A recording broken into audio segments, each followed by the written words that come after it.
Hi, this is Dr. Beauty Zahir, a doctor, a placebo expert, a civil services mentor and a life coach।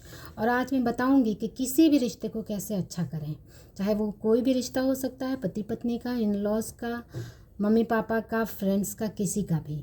और ये रिश्ता किसी भी कारण से ख़राब हो सकता है। इसमें मैं ये नहीं कहूँगी इसमें आपकी गलती होगी, सामने वाले की भी गलती होती है। और एक्चुअली कोई भी रिश्ता तभी ख़राब होता है जब उस रिश्ते के प्रति आपका वाइब्रेशन ख़राब होता है।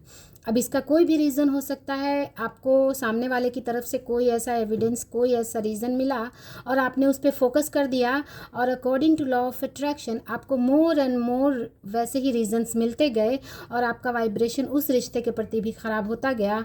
और जब आपने वैसा रिएक्शन मोर एंड मोर दिया तो सामने वाले का भी वाइब्रेशन ख़राब होता गया इस तरह से। और अब अगर उस रिश्ते के प्रति आपके वाइब्रेशन के ख़राब होने से या सामने वाले के ख़राब होने से अगर लाइफ में आपके कुछ चैलेंजेस आ रहे हैं तो आपको उन्हें भी ठीक करना चाहिए।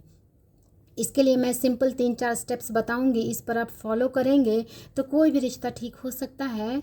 ख़राब से ख़राब सिचुएशन से भी रिश्ता ठीक हुआ है और होता है, इसके एविडेंस हैं। तो इसमें मैं ये बताऊंगी कि सबसे पहले अपनी वाइब्रेशन अच्छी करें, अपने मूड को, अपने वाइब्रेशन को अपलिफ्ट करें, क्योंकि सबसे पहला फाउंडेशन तो यही है कि अपनी वाइब्रेशन हाई रखें। खुद को लो फील करा के आप कुछ भी लाइफ में अच्छा नहीं कर सकते।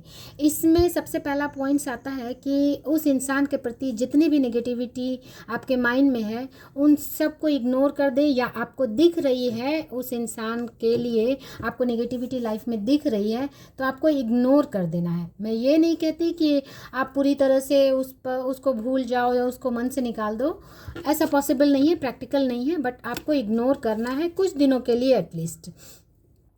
और दूसरा पॉइंट्स आता है लिस्ट ऑफ पॉजिटिव एस्पेक्ट्स, ये बहुत काम करता है। अब लिस्ट ऑफ पॉजिटिव एस्पेक्ट्स में आपको उस इंसान के लिए जितने भी अच्छे पॉइंट्स उस इंसान में आपको दिखते हैं उन सब को कम से कम 10 पॉइंट्स लिखना है। ये है बहुत डिफ़िकल्ट, क्योंकि जिस पर आपको गुस्सा आ रहा है, जिसके बारे में आप अच्छा फील नहीं कर रहे हैं, उसके बारे में 10 पॉइंट्स लिखना तो बहुत ही डिफ़िकल्ट है ये।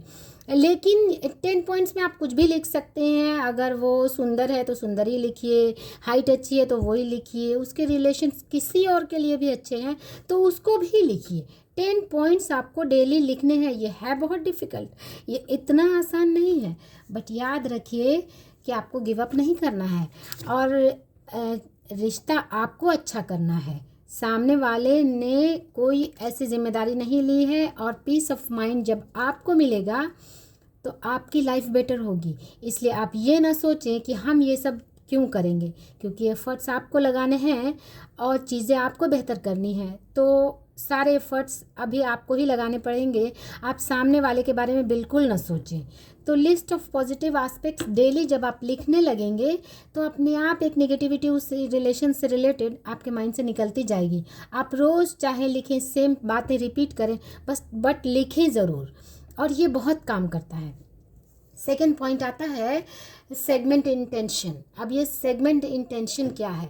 एक्चुअली आपने देखा होगा कि जब भी दो इंसान के बीच कुछ कॉन्फ्लिक्ट है, जब आप उनसे बात करने जाएंगे और बात करने पर झगड़ा हो जाता है तो आपको पहले ही सेगमेंट इंटेंशन के साथ उसके सामने जाना है कि कौन सी बातें किस तरह से करनी है और उसका आपको क्या रिप्लाई करना है, आपको क्या बोलना है। पहले ही आप अपने माइंड में पॉजिटिविटी लेकर इंटेंशन के साथ सामने जाएं, तो इससे आप एक चीज़ से तो बच जाएंगे कि जो कॉन्वर्सेशन में कॉन्फ्लिक्ट होता है वो नहीं होगा। और दूसरा, जब भी बात करें तो आपको कोई ना कोई उसे कॉम्प्लीमेंट करना है किसी भी बात को लेकर के, क्योंकि हर इंसान में कुछ ना कुछ अच्छाई तो होती है, तो घूम फिर कर भी आपको कोई ना कोई अच्छी बात उससे रिलेटेड बोल देनी है। इससे सामने वाले को थोड़ी देर के लिए तो अच्छा फील होगा, थोड़ी नेगेटिविटी तो रिश्ते के प्रति जो है वो चली जाएगी। और जो लोग बात नहीं कर रहे हैं, जिनके रिश्ते में बातें नहीं हो रही हैं, उनके लिए मैं कहूँगी आप उनको लव वाइब्रेशंस भेजें। अब आप कहेंगे कि जिससे चिढ़ मच रही है, जिससे बिल्कुल भी मन दुखी है, उदास है, उनको मैं लव वाइब्रेशन कैसे भेजूं? बट ये है तो डिफ़िकल्ट, लेकिन आपको करना पड़ेगा, क्योंकि जब चीज़ें ठीक हो जाएंगी तो पीस ऑफ माइंड आप ही को मिलेगा। इसलिए एफ़र्ट्स लगाइए और गिव अप नहीं करिए, क्योंकि जब सारी चीज़ें अच्छी हो जाएंगी तो आपको बहुत अच्छा फील होगा। इसलिए आपको उनको सोने से पहले या फिर यूं ही आप अपने माइंड में पिक्चर ला के उनको एक लव वाइब्रेशंस भेजें, ब्लेसिंग्स भेजें। इससे देखेंगे कि उस रिश्ते के प्रति जितनी भी नेगेटिव इमोशंस हैं, जो वाइब्रेशंस ख़राब हुई है, वो धीरे धीरे नलीफाई होने लगेगी और चीज़ें अच्छी होने लगेंगी। क्योंकि जब आपके माइंड से नेगेटिविटी निकल जाएगी तो अपने आप बाहर भी चीज़ें अच्छी होने लगती हैं। और याद रखिए, ज़िम्मेदारी लेनी पड़ेगी आपको, क्योंकि मैं ये नहीं कहती सामने वाले की गलती नहीं होगी, सामने वाले की गलती आपकी नहीं होगी। आपकी कुछ ना कुछ तो जो गलती है उसको, बस उसी को आपको नलीफाई करना है। और इसमें होपोनोपोनो बहुत काम करता है।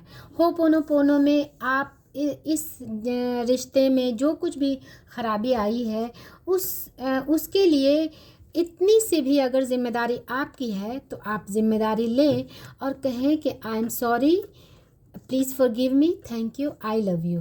That is ho'oponopono. और ये बहुत काम करता है किसी भी रिश्ते को हील करने में। आप देखेंगे कि इन 2-4 पॉइंट्स को जब आप अप्लाई करेंगे, कोई भी रिश्ता बहुत अच्छा हो जाएगा। ऐसा आजमाया हुआ है। और बुरे से बुरा रिश्ता इस प्रोसेस को करके अच्छा हुआ है। सो अप्लाई करें और अपनी ज़िंदगी में खुशियाँ लाएं। और मेरे इस वीडियो को आप लाइक, शेयर, सब्सक्राइब करें, क्योंकि आपको अच्छे अच्छे पॉइंट्स मिलेंगे जो आपकी ज़िंदगी में बाहर लाएंगी। Thank you.